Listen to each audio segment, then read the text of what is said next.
have to do that when you retire? Yes, if you haven't done it by then. Personal improvement. Go ahead, another topic. Hobbies.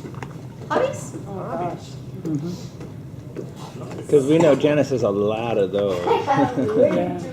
How your perspective on time has changed since you retired. Ooh, that's a deep Okay, one. let me pick from these three. Or do all. That's true, I could do that because they would work. Well, that's a very good point. Because it's true that my brain is not in a state of vacuity. No, What's that's the just a word? thing. Vacuity. Vacuity, thank you. Personal improvement hobbies and time management. Right, Dawn? Mm-hmm.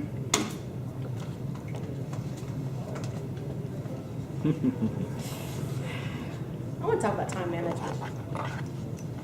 There is a complete myth, I'm going to tell you right now, Huh. that when you retire, that you're going to have all of this extra time on your hands.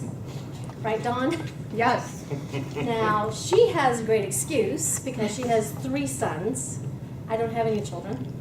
I live with my mother, well, she lives with me, and I have 2 dogs.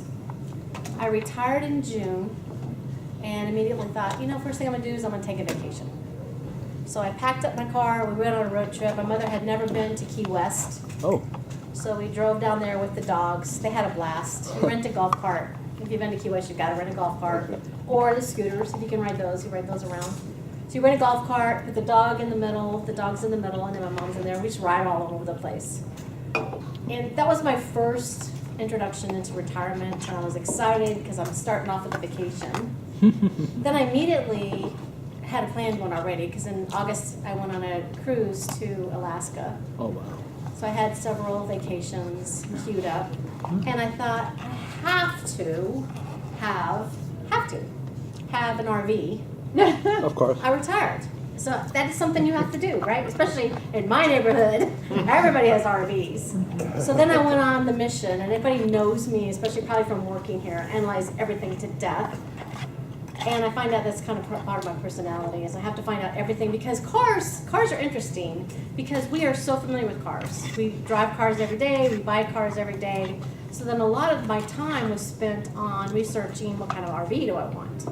How many hours did I spend at Lazy Days on I-4, you know, and the salespeople there are so sweet. It's a great community. It's like its own city there. So I spent a lot of time there just walking around all the different RVs. I knew I didn't want to get a new one. The price difference between a new one and a slightly used one was ridiculous, $40,000. So it didn't make any sense. So by chance, luckily I found one that was awesome. It was a 2016, had 4,000 miles on it. Wow. And it's a Type C, Class C. You guys are familiar with those. You actually drive those. Those are called coaches. And it's not the big, huge honking ones, but it's pretty good size. The difference between the Class A is the really huge, like bus type, and you typically cannot get out at the driver's place. You have to get out and come around. And I like the Class C, which actually has a Ford engines, 10 V10. It's like driving a U-Haul. So a lot of my time was spent on that, and I got that, and I've had a lot of fun with that since I've had it. In fact, just 2 weeks ago, we went camping at Disney. So that was some time. It was fun. And again, the dogs at the golf carts, 2 dogs in the middle, they love it. You guys have dogs? You haven't taken them on a golf cart? It's hilarious. They just love it. So time management, every day is Saturday to me. Every day is Saturday, I swear to God. I wake up, and I love waking up with the sun.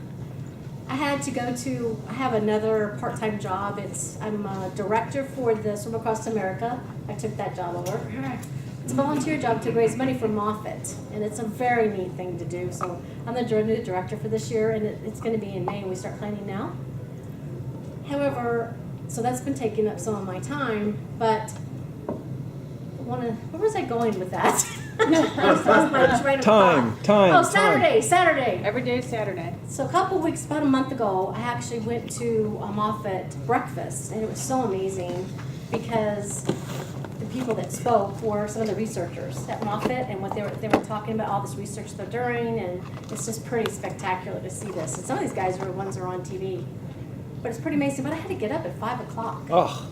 I'm Now retired. understand, I spent 25 years pretending to be a morning person. I am not a morning person. I do like to get up with the sun. When the sun comes in my bedroom, usually now, unfortunately, it's about 6 o'clock. So I spend time there drinking coffee, and I get to get up now and go out on my patio, and so that, it's fun. But what happens is that you begin to fill your time, and one of the things that I've been really grateful for is that I got to retire. Verizon was so good to me.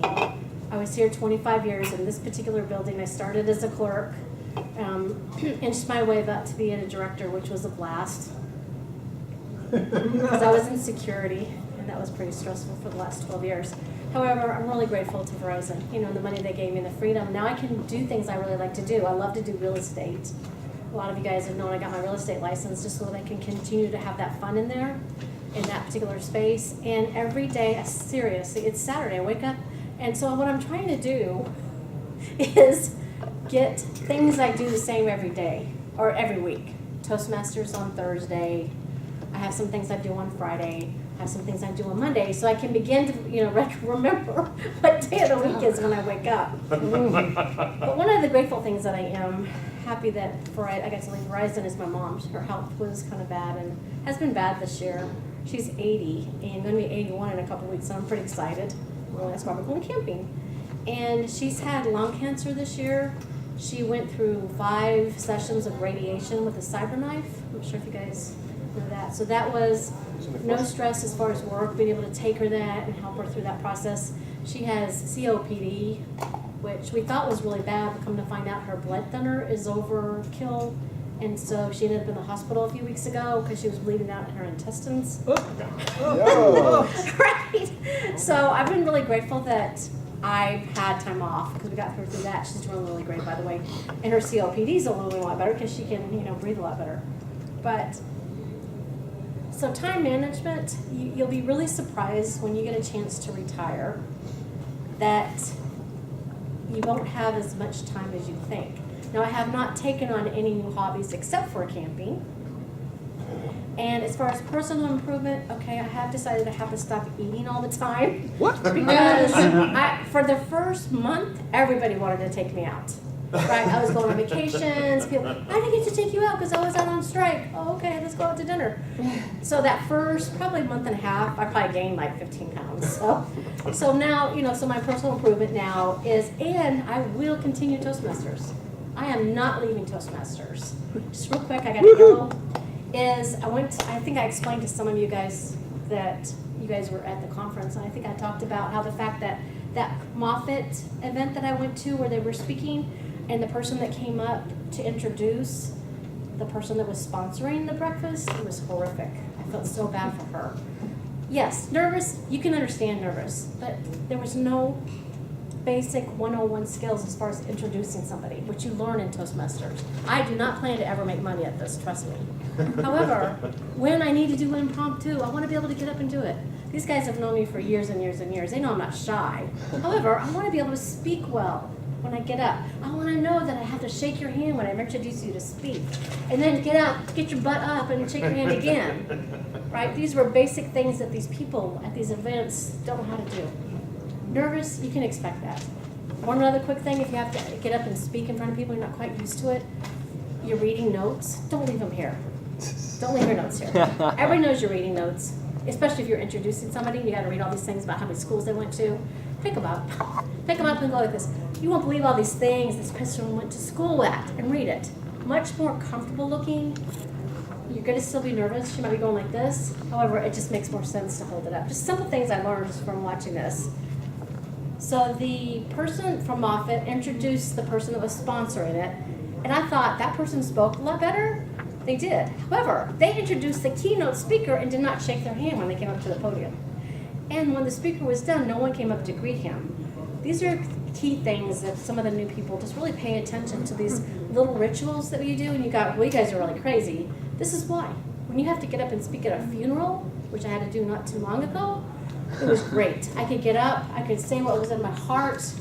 It's wherever you go, PTA, Boy Scouts, wherever you go, those things. Time management, that's it. I gotta get over that. Thank you guys so much, okay? See, I could talk a